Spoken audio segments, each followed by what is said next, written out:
Hey everyone. So today, we're going to talk about something that I think a lot of us wonder about. What really truly separates a good software developer from a great one?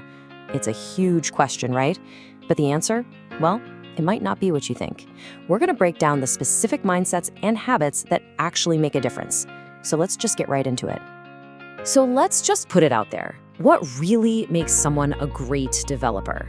I mean, we all feel that pressure, don't we? To keep up, to get better, to prove that we belong here. But is the secret really a fancy degree or just working insane hours? Let's dig in.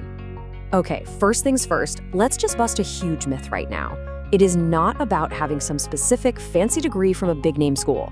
Honestly, some of the most brilliant developers I've ever met have come from all sorts of backgrounds, totally self-taught, boot camps, or even with degrees in things like philosophy or music. And you know what else it's not? It's not about landing that one perfect, right first job at some famous tech company. Look, your first job is just that, a starting point. It is not your destiny. It doesn't define your entire career, and it's for sure not the only key to becoming great. And this one is a big one. It is absolutely 100% not about grinding out 12-hour days and pulling those heroic all-nighters. You know what that is? That's a one-way ticket to burnout, not a path to long-term success. That whole hustle culture thing, it loves to glorify intensity, but as we're about to see, that is not the real game changer. So, if it's not about the credentials and it's not about burning yourself out, what is it? Well, here it is. This is the core idea for today. The real difference is your mindset, your habits, your determination, and yeah, your heart. That's the stuff that really matters. So, if we agree that greatness isn't found on your resume, then where do we even begin? Well, we start with the single most powerful shift you can make in your thinking. And that shift is this. You have to redefine what your job actually is. I know, it sounds almost too simple, but trust me, getting this right changes absolutely everything about how you show up to work. And the difference is it's night and day. On one side, you've got the common mindset. I write code.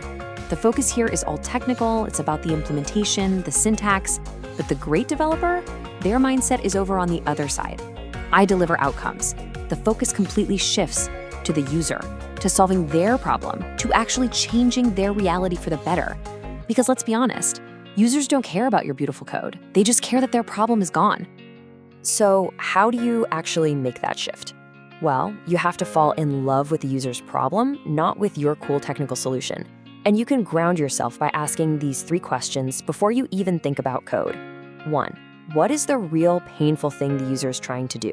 2, what would done actually feel like to them? And 3, and this is so important, what is the absolute smallest thing I can build to prove this is valuable, like right now? This stops you from over-engineering and keeps you locked in on what really matters. This idea of focusing on outcomes leads us straight into our next big idea, the mindset of ownership. Now, this isn't about power or being in charge. It's about building professional trust and becoming that person your team knows they can count on no matter what. So what does ownership actually look like? Well, you're the person who says, I'll own it. And then you actually follow through. You're the one who spots a potential problem and brings it up early, calmly, without all the drama. You write things down, your assumptions, your decisions, so everyone is on the same page. And here's the secret payoff. Reliable people get handed the most interesting problems because everyone knows they can be trusted to see them through. All right, our next mindset is all about being curious without letting your ego get in the way. And it all starts with what might just be the 3 most powerful words you can say at work. I don't know, yet. Seriously, it's that one little word, yet, that changes everything. Think about it. I don't know just feels like a dead end, a closed door. But I don't know yet? That's a promise. It's the start of an adventure. It signals to everyone and to yourself that you're on the hunt for the answer. And that attitude flows right into how you handle feedback. It is so easy to see a comment in a code review and feel like it's a personal attack, right? Like it's a judgment on how smart you are. But great developers, they completely reframe this.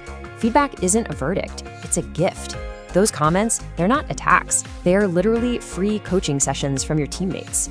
You have to learn to separate who you are from the code you write. Okay, so we've got the mindsets down, focus on outcomes, take ownership, stay curious. But a mindset without action is just a nice thought. So now let's talk about how we build these sustainable habits that bring all of this to life. We're so often taught that intensity is what matters. The heroic all-nighters, the weekend sprints. But that's an unreliable path. And honestly, it leads straight to burnout. The real superpower is consistency. Just 45 minutes of real, deep, focused work every single day will blow sporadic heroics out of the water every time. It builds momentum, and maybe even more importantly, it builds trust. So how do we practice this consistency?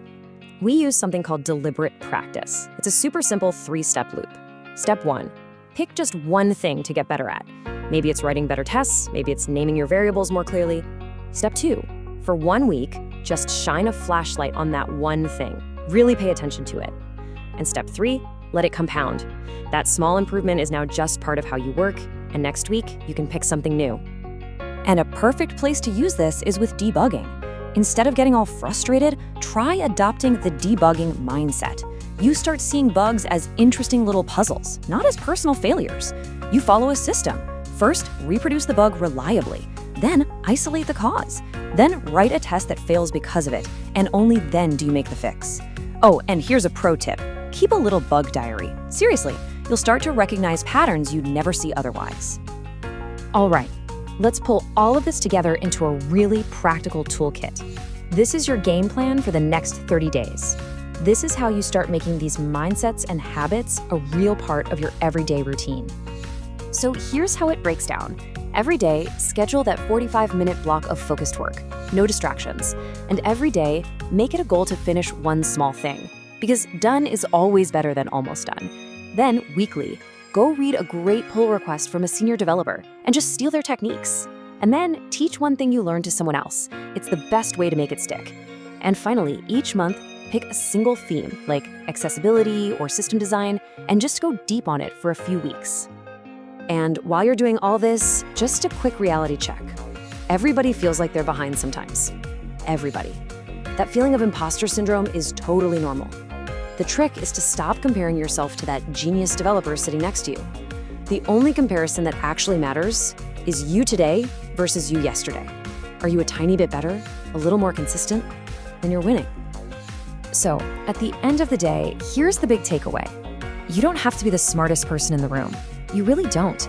Instead, be the most consistent. Be the one who genuinely cares about solving the user's problem. Be the one who communicates clearly, who isn't afraid to learn out loud, and maybe most of all, be the one who finishes. That's the developer everybody wants to have on their team. And that's really what it comes down to. You are just one focused month, just a 30-day commitment to these habits, away from feeling like a completely different, more confident, more effective engineer. So, the question I'll leave you with is this: what's the one habit you're going to start tomorrow?